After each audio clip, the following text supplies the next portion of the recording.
कोई हमारे साथ छल करता है, कोई हमें पीड़ा देता है, तो तन दुख से और मन प्रतिशोध से भर जाता है। फिर हम प्रतिकार चाहते हैं, अपने मन की अग्नि को शांत करने के लिए प्रतिशोध चाहते हैं, और यही हम सबसे बड़ी भूल कर बैठते हैं। तो क्या किया जाए? इसका केवल एक ही उपाय है, और वो है क्षमा। यदि प्रतिकार चाहिए तो प्रतिशोध भुला दें और न्याय की ओर अपने पग बढ़ाएं, क्योंकि यही वास्तविक प्रतिकार है। हम अपनी सोच और संसार की मान्यता के अनुसार अपने विचार बनाते हैं। जैसे सत्य कहना धर्म है, असत्य कहना पाप, सहनशीलता धर्म है और क्रोध करना अधर्म। उपकार करना, जीवों पर दया करना धर्म है और निष्ठुर होना अधर्म। परंतु क्या यही सत्य है? क्या कभी कभी परिस्थितियां इन आवेशों को उल्टा नहीं कर देती? जो करती ही हैं। यदि इस संसार में कुछ धर्म है, कुछ पुण्य है, कुछ महान है, तो परिस्थिति के अनुसार चलना। जटायु, स्मरण है आप सबको वह जिन्होंने रावण पर क्रोध किया था, उस पर आक्रमण किया था। उस समय जटायु का क्रोध पाप नहीं था, धर्म था। इसीलिए अंत में उन्हें भगवान राम की गोद मिली। और कुछ ऐसे भी होते हैं जो धर्म को सहनशीलता समझकर हर अन्याय को सहते हैं, और अंत में वह बाणों की शैया पाते हैं। यदि कोई पशु या व्यक्ति अकारण आक्रमण करके किसी निर्दोष के प्राण लेने की चेष्टा करे, तो उसकी रक्षा हेतु उसका वध कर देना पाप नहीं, समय की मांग है, क्योंकि आक्रमण भी आत्मरक्षण ही है। यदि किसी दुष्ट की सहायता करने से सामान्य मनुष्य को कष्ट पहुंचे, पीड़ा पहुंचे, तो उसे सहायता न देना ही धर्म है। अकारण क्रोध अस्वीकार्य है, परंतु यदि क्रोध से कुछ शुभ हो, पाप बहुत हो, तो क्रोध और दंड भी धर्म ही है। स्वीकारण, सत्य का स्वीकारण मनुष्य के लिए बहुत ही महत्वपूर्ण है। जब तक मनुष्य सत्य को स्वीकार नहीं करता, उसे असत्य से लड़ने की शक्ति प्राप्त नहीं होती। जब आप भोजन करते हैं तो क्या होता है? आपका पेट स्वीकारता है कि वह भर चुका है, और आप भोजन करना बंद कर देते हैं। जब आपको निद्रा आती है तो क्या होता है?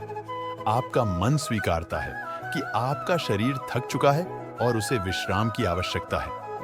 उसी प्रकार जब आपको किसी व्यसन को रोकना हो, तो आपको स्वीकारना पड़ता है कि बहुत हो चुका, चाहे वह लालच हो या मदिरापान।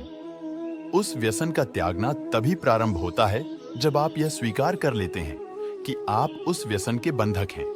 इन पक्षियों को देख रहे हैं, इनका उड़ना वायु में इतना संतुलन मुक्त कर देता है ना? इन्हें उड़ते देख आपके मन में भी इच्छा होती होगी कि इन्हीं की भांति आप भी स्वतंत्रता से उड़ पाएं। ईर्ष्या होती है ना, जब आप इन्हें खुले आकाश में ऐसे विचरण करते देखते हैं। पर कभी सोचा है, इस उड़ान को, इस स्वतंत्रता को पाने के लिए कितना परिश्रम, कितना अभ्यास किया होगा इन्होंने? आकाश में उड़ने से पूर्व धरती पर कितना गहन परिश्रम किया होगा? इनके माता पिता ने पहली बार जब इन्हें पंख फड़फड़ाने को उकसाया होगा, तो कितनी बार गिरे होंगे? जब पहली बार वायु में उड़ते समय कितना भय लगा होगा इन्हें? अपनी पहली उड़ान के पश्चात धरती पर उतरते समय गिरकर कितनी चोट खाई होगी? इस उड़ान का, इस स्वतंत्रता का यह मूल है। यदि आप यह दे सकते हैं, तो अवश्य ही आप भी इस स्वतंत्रता को पा सकते हैं। इन पक्षियों की भांति ही अपने चारों ओर जब भी आप किसी सफल मनुष्य को देखें, तो उससे ईर्ष्या न करें। उसके परिश्रम और पीड़ा को समझने का प्रयास करें, जो उसने यहां तक पहुंचने में पाई है। प्रेरणा लें, प्रयास करें और स्वयं भी सफल हो जाएं। हमारे जीवन का मूल आधार करुणा है। करुणा क्या है? करुणा दया नहीं। करुणा वह भाव है जिससे हम दूसरे की समस्या को समझते हुए उसकी कठिनाई को अनुभव करते हैं। इस संसार में सारे संघर्षों का मूल है एक दूसरे की परिस्थिति को न समझना, और इस समस्या का हल है करुणा। करुणा किसी पशु पक्षी के प्रति हो या किसी मनुष्य के प्रति, ये आपके जीवन में कलेश और संघर्ष जैसी भावनाओं को दूर रखती है। और जिस दिन आप दूसरे को करुणा के दृष्टिकोण से देखेंगे, आपको उसकी समस्या समझ आएगी और उसे आपकी, और उस दिन हर संघर्ष का अंत हो जाएगा। कभी सोचा है, हमारा जीवन भी उस रेत की घड़ी की भांति है। जो रेत नीचे गिर चुकी है वो हमारा अतीत है, जो अब भी ऊपर है वो हमारा आने वाला भविष्य है, और वर्तमान में ये संकुचित स्थल है जहां से धीरे धीरे करके रेत गिर रही है। दोस्तों, इस कहानी में बस इतना ही।